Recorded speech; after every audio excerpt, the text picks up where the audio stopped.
So we've come to this Mitsubishi Magna, February 03, and we're going to make keys for it and program in just one key. No flip remote on this one, just a plain key with a transponder. Okay. Alrighty, so we just picked this Mitsubishi Magna. It took about 10 minutes or so. Okay, just a final test before I go. So let's just lock the car. Locked, unlocked, unlocked. Try it in the ignition. There we have it, all keys lost.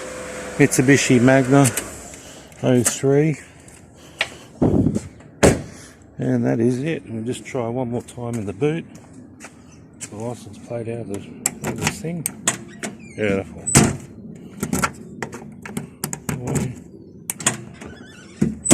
That's like a brand new one. Well, it is. Alright, thanks for watching.